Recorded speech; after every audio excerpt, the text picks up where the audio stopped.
Hello friends, दोस्तों, आप लोग हमारे इस प्यारे चैनल पर इजी टू पैरामाउंट पर आपका स्वागत है। जो हमने ये कैंपेन चालू किया, आज ये इसका चौथा दिन है। इसके पहले 3 दिन हम लोगों ने लगातार वीडियो भी अपलोड किया और आप लोगों ने देखा भी और आपका रिस्पांस भी अच्छा रहा। अब हम लोग थोड़ा सा रिवाइज करते हैं। डे 1 में अगर आपको पता होगा तो हम लोग ने क्या कंसेप्ट पढ़ा था? Everybody, everyone, no one, nothing. यानी जहाँ पे बडी और वन था वो लोगों के लिए यूज करते थे और जहाँ पे थिंग था वो किन लोगों के लिए यूज किया जाता था? याद है आप लोगों को?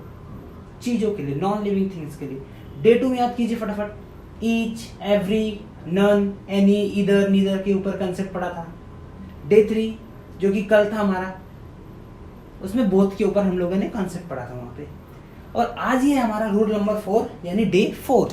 तो रूल नंबर 4 की हम शुरुआत करते हैं। रूल 4 में शुरू करने से पहले मैं डे 3 को थोड़ा सा रिवाइज करना चाहूंगा। वहां पे हम लोगों ने जो कंसेप्ट पढ़ा था एक बोथ और एंड की जोड़ी वाला। तो आज भी हमारा जो कंसेप्ट है वो जोड़ी पर ही है, लेकिन बोथ और आज जो हम लोग पढ़ने वाले, बोथ और एंड वाला अलग से, और जो आज वाला हम पढ़ने वाले हैं ये दोनों में थोड़ा सा खास डिफरेंस है। इसकी वजह से हम दोनों को एक साथ नहीं शूट किए। तो यहाँ पे आज जो शूट करेंगे उसका अलग ही रूल चला था और कल जो था बोथ और एंड की जोड़ी वाला उसका कुछ अलग रूल था। तो शुरू करते आज का हम।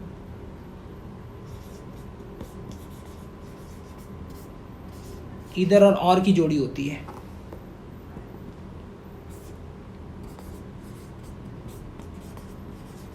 नीदर और नॉर की जोड़ी होती है। नॉट ओनली बट ऑल्सो की भी जोड़ी होती है। बड़ा इजी है वाला कंसेप्ट। इधर और की जोड़ी होगी, नीदर और नॉर की जोड़ी होगी, नॉट ओनली बट ऑल्सो की जोड़ी होगी। और आपके एग्जाम में यहाँ से जो भी एरर्स आएंगे बहुत ही आसान होंगे। क्या हो सकते? इधर और के कंसेप्ट में जो ये कंजक्शन और है, यहाँ पे क्या करेगा कि इस और के जगह पर लोग नॉर दे देंगे। क्या दे देंगे? नॉर, जो कि गलत हो जाएगा। इस नॉर के जगह पे क्या दे देंगे? और, तो ये गलत हो जाएगा। या फिर क्या कर सकते? इधर के जगह पे नीदर दे देंगे और ये और वैसे ही रहने के लिए नीदर और नॉर की जोड़ी थी, न कि नीदर और की जोड़ी होती है, तो ये गलत हो जाएगा। और यहाँ पे क्या करेंगे? नीदर के जगह पे इधर दे देंगे। नॉट ओनली बट ऑल्सो वाला भी हम कुछ एग्जाम्पल करेंगे तो वहां से समझ में आ जाएगा क्या करना क्या है। ठीक, अब देखिए शुरू करते हैं हम लोग कुछ एग्जाम्पल से। पहला एग्जाम्पल है हमारा neither.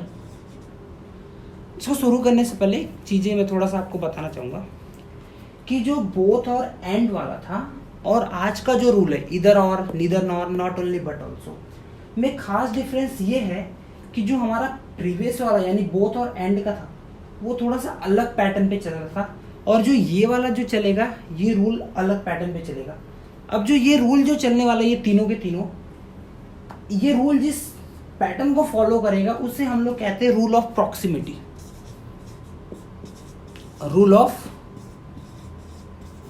Proximity, rule of proximity. अब प्रॉक्सिमिटी का मतलब होता है नियरनेस। क्या होता है? नियरनेस। अब नियरनेस को इसको हम लोग समझेंगे कैसे? मैं आपको जस्ट यहाँ पे ब्रैकेट में कुछ चीजें लिख देता हूं जहां से हम समझ जाएंगे एक्चुअली में बोला क्या जाता है। when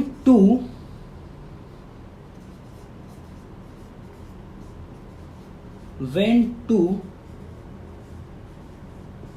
subjects are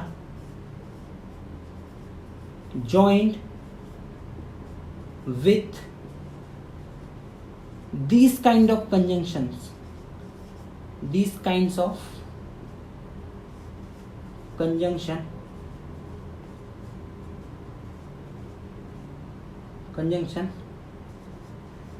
we have to consider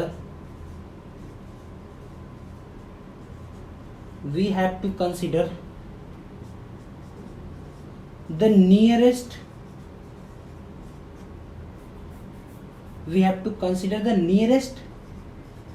subject with verb। इस चीज को जरा समझिएगा क्या बोला जा रहा है। इसका मतलब है कि अब when two subject, अब ये दो चीजें, तो दो सब्जेक्ट भी आएंगे। जब जब दो सब्जेक्ट ज्वाइंट होंगे इस प्रकार के कंजंक्शन के साथ, तो हम लोगों को जो सब्जेक्ट और वर्ब का एग्रीमेंट करना है ना, वो नियरेस्ट सब्जेक्ट के अकॉर्डिंग होगा। यानी वर्ब जो आएगी वो नियरेस्ट सब्जेक्ट के अकॉर्डिंग होगा। नियरेस्ट का मतलब है कि जैसे कि अभी एक सेंटेंस में भी लिखूंगा तो समझ में आएगा। पहले मैं उसको आपको थोड़ा सा एक्सप्लेन करता हूँ। ऐसे सपोज जैसे कि एक सेंटेंस में बोलूंगा तो निदर भी आएगा नॉर भी आएगा। क्लियर। अब उनके पास, दोनों के पास सब्जेक्ट है। अब उन दोनों सब्जेक्ट के पास में कौन सा वर्ब है, यानी वर्ब जिसके समीप होगा। जैसे नॉर के पास में हुआ तो नॉर के पास जो सब्जेक्ट है उसके अकॉर्डिंग वर्ब आने वाला है, और नीदर के पास हुआ तो नीदर के पास जो सब्जेक्ट है उसके अकॉर्डिंग वर्ब आने वाला है। जैसे कि एग्जांपल हम लोग देखते हैं यहाँ पे थोड़ा सा। पहला एग्जांपल, नीदर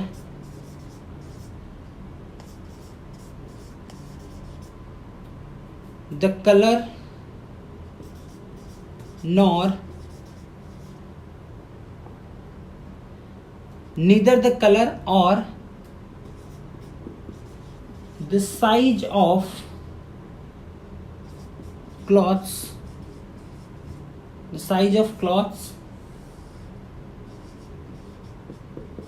suit या suits me। अगर आपको पता है यहाँ पे देखो तो ये इधर भी एक प्रोनाउन का काम कर जाता है, कभी कभी डिटर्मिनर या फिर एडजेक्टिव का काम कर जाता है। ये सारे वैसे ही काम करते हैं लगभग।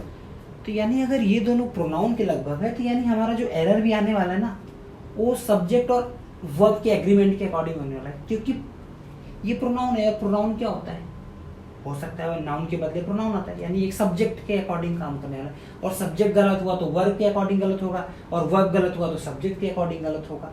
जैसे कि यहाँ पे एग्जांपल मैंने लिखा, नीदर द कलर और the size of cloth suit या सूट्स मी। ध्यान देना यहाँ पे जरा। पहले बात तो यहाँ पे देखोगे आप, नीदर के साथ नॉर आया है। यहाँ पे नीदर के साथ क्या किया देखिए, और दे दिया है। यानी कि एक एरर, तो ये एरर क्या हो गया यहीं पे, तो आना क्या चाहिए था यहाँ पे नॉर। और भी एक एरर, ऐसा नहीं होगा कि आपके एग्जाम में दो एरर साथ में देंगे, एक ही एरर देगा, बट हमें समझाने के लिए मैंने आपको इस तरीके से लिख दिया। नीदर द कलर, नॉर आएगा क्योंकि नीदर का जोड़ीदार कौन है, nor. The size of cloth suit या सूट्स मी। मैंने आपको बोला था रूल ऑफ प्रॉक्सिमिटी हमारा होता है नियरनेस।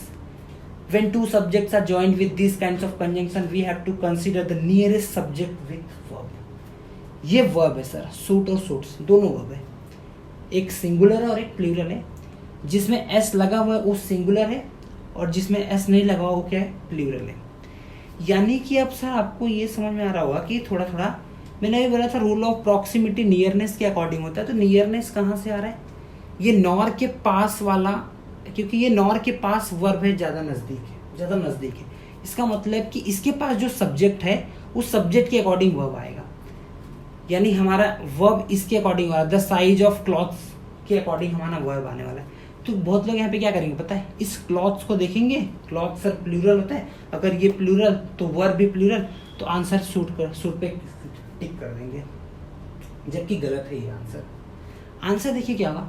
अब देखिए ये सेंटेंस हो गया ना, इसी को मैं लिख रहा हूं, the size of clothes suit या सूट्स मी। देखिए ये ऑफ प्रेपोजिशन है ना, और प्रेपोजिशन एक ऑब्जेक्ट लेता है, लेकिन ये सब्जेक्ट नहीं बन सकता। लेकिन ये जो इसके पहले है ना सर, ये सब्जेक्ट है, न कि क्लॉथ्स। तो हम लोग, बहुत लोग यहाँ पे आंसर क्या करते हैं, क्लॉथ्स के अकॉर्डिंग टिक करते हैं सूट और सूट्स में, जबकि इसका मेन सब्जेक्ट कौन है, ये द साइज है, द साइज। और द साइज क्या अपने में सिंगुलर, अगर ये सिंगुलर तो वर्ब भी सिंगुलर होनी चाहिए, तो आंसर क्या हो जाएगा, सूट, न कि सूट। क्लियर, इसको देख लीजिए। आगे बढ़ते हैं हम लोग, इसको मैं रफ कर रहा हूँ।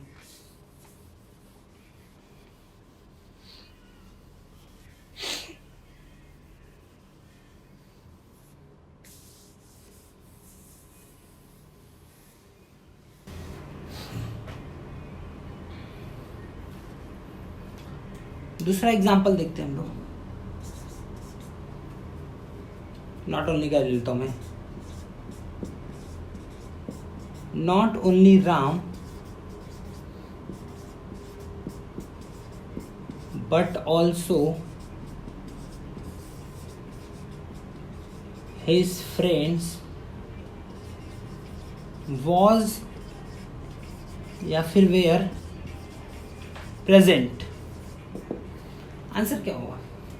देखिए नॉट ओनली बट ऑल्सो भी एक ऐसा कंजंक्शन है जहां पे रूल ऑफ प्रॉक्सिमिटी काम करेगी, और रूल ऑफ प्रॉक्सिमिटी ये कहती है कि वर्ब उसी के अकॉर्डिंग होगा जो दोनों कंजंक्शन के नजदीक में पाया जाएगा, वर्ब के सब्जेक्ट जिसका नजदीक होगा।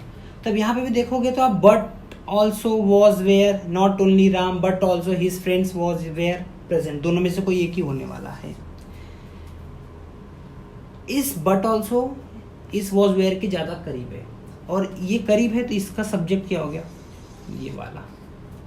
अब इसके अकॉर्डिंग ही हमारा आंसर लगने वाला है, क्योंकि रूल ऑफ प्रॉक्सिमिटी तो यही कहती है। यानी हिज फ्रेंड्स क्या है, प्लूरल, एस लगा हुआ है देखिए यहाँ पे, हिज फ्रेंड्स प्लूरल है। अगर ये प्लूरल है तो हमारा वर्ब भी सब्जेक्ट एग्रीमेंट के हिसाब से प्लूरल होना चाहिए, वर्ब भी। तो यानी वॉज क्या होता है, सिंगुलर के लिए आता है, इसलिए ये क्या हो जाएगा, गलत। वेयर किसके लिए आता है, प्लूरल के लिए, तो ये क्या हो गया आंसर हमारा बिल्कुल सही, क्योंकि हिज फ्रेंड्स प्लूरल होता है। आप ही देखिए ना, हिज फ्रेंड्स उसके बहुत सारे दोस्त, उसके दोस्तों, तो उसके दोस्त हैं क्या हो गए, बहुत सारे फ्रेंड्स लगा हुआ है। एक नाउन में अगर एस लगा दो तो वो प्लूरल बन जाता है, तो फ्रेंड नाउन था और उसमें एस लगा दिया तो प्लूरल बन गया, और ये प्लूरल उसके अकॉर्डिंग है, रूल ऑफ प्रॉक्सिमिटी के अकॉर्डिंग, हिज फ्रेंड्स के अकॉर्डिंग ही हमारा क्या होगा, वर्ब डिसाइड किया जाएगा।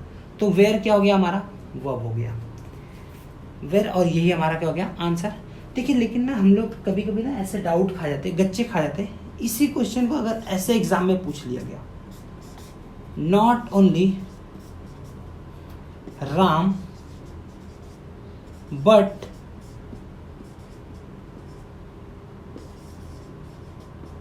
his friends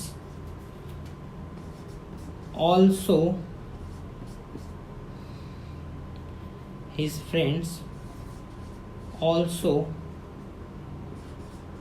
were present। हम लोग क्या सोचते हैं कि नॉट ओनली और बट ऑल्सो दोनों साथ में होना चाहिए, ऐसा नहीं है, जरूरी नहीं होता। अकॉर्डिंग टू सब्जेक्ट थोड़ा सा मेंटेन करने के लिए चीज़ों को हम लोग बट ऑल्सो को दूर दूर लिख सकते। तो ये not only Ram but his friends also, वही सेंटेंस मैंने लिखा है, सिर्फ क्या किया कि बट और ऑल्सो को मैंने थोड़ा सा जुदा कर दिया, अलग अलग कर दिया उन लोगों को। तो बट ऑल्सो थोड़ा दूर चलेगा तो इसका मतलब ये नहीं हुआ कि ये गलत हो गया, ये एकदम बिल्कुल सही है। क्लियर? तो यानी not only Ram but his friends also were present. Were किसके अकॉर्डिंग आएगा, हिज फ्रेंड्स के अकॉर्डिंग आएगा, क्योंकि इसका कंजंक्शन कौन नजदीक है वर्ब के हिसाब से, हिज फ्रेंड्स नजदीक है, इसीलिए इसके अकॉर्डिंग ही हमारा वर्ब क्या हुआ, वेयर आया। क्लियर? मैं कुछ और एग्जांपल में दे रहा हूं आपको सामने, उसका आंसर आप लोग बताओगे।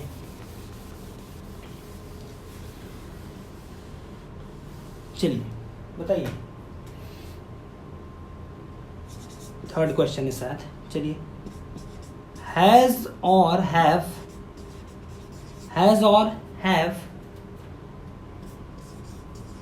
राम, हैज और हैव either राम और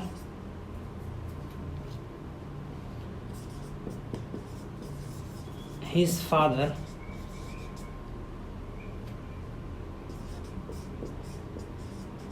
attended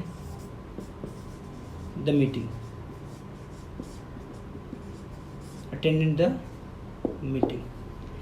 चलिए आंसर बताइए आप लोग, सोचिए एक बार, वीडियो को पॉज कर लीजिए, आंसर सोचिए पहले, उसके बाद आगे बढ़ेंगे। पहले सोच लीजिए आप क्या आएगा आंसर। हैज और हैव either राम और his father attended the meeting. पता है ये दोनों में से कौन आएगा, रूल ऑफ प्रॉक्सिमिटी कहेगा, क्योंकि इधर और आ चुका है, तो यहाँ पे कौन सा रूल लगेगा, रूल ऑफ प्रॉक्सिमिटी। और रूल ऑफ प्रॉक्सिमिटी क्या कहता है कि हैज और हैव के नजदीक वाला सब्जेक्ट कौन सा है, नजदीक वाला, क्योंकि यही वर्ब है हमारी यहाँ पे, हेल्पिंग वर्ब यहाँ पे। इसके नज़दीक कौन है? इधर, और इधर के पास कौन है? राम। राम क्या है? सिंगुलर। अगर ये सिंगुलर हो गया तो यानी आंसर भी हमारा कैसा होना चाहिए? वर्ब कैसी होनी चाहिए? सिंगुलर। तो हैज़ और हैव में ये जो होती है ये सिंगुलर होती है और ये जो होती है प्लूरल होती है। तो आंसर हमारा क्या हो जाएगा? हैज़। तो हैज़ इधर राम और his father attended the meeting, attended the meeting. चलिए लास्ट एग्जांपल मैं आप लोगों के लिए दे रहा हूँ होमवर्क के लिए, उसका आंसर आप लोग कमेंट बॉक्स में आंसर डालेंगे उसका।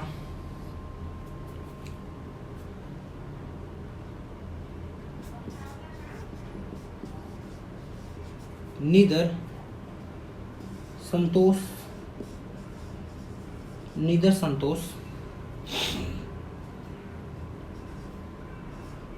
nor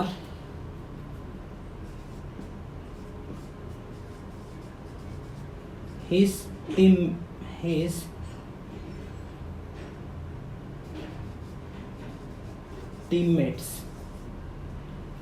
teammates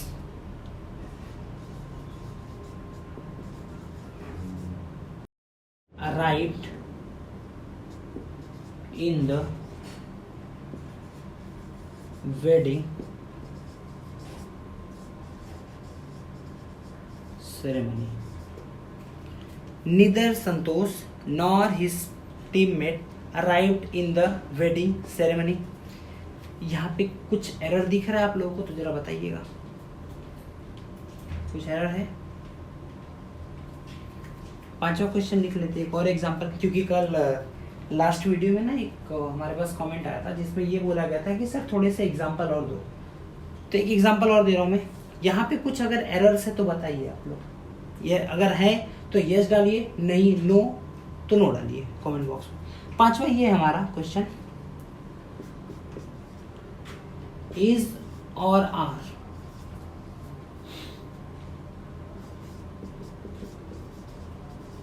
इज और आर इधर रमेश और his children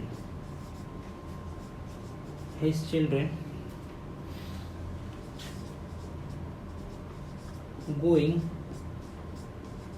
to play hockey. चलिए इसका आंसर हमें कमेंट बॉक्स में चाहिए। क्वेश्चन ये है कि इज और आर इधर रमेश और his children going to play hockey. Rule of proximity के अनुसार वर्ब डिसाइड कौन करेगा? रमेश की हिज चिल्ड्रेन। अगर रमेश करेगा तो रमेश सिंगुलर है और सिंगुलर इसमें से इज है, और अगर हिज चिल्ड्रन डिसाइड करेगा तो आर आएगा। आर क्या है? प्लूरल। तो आप वो डिसाइड कीजिए कि सिंगुलर आएगा कि प्लूरल आएगा। रूल ऑफ प्रॉक्सिमिटी लगाइए और इस क्वेश्चन नंबर 5 का जवाब आप लोग कमेंट बॉक्स में डालिए। तो तब तक के लिए बहुत बहुत धन्यवाद, और वीडियो को like and share and channel को सब्सक्राइब करते रहिए। बहुत बहुत धन्यवाद। Thank you.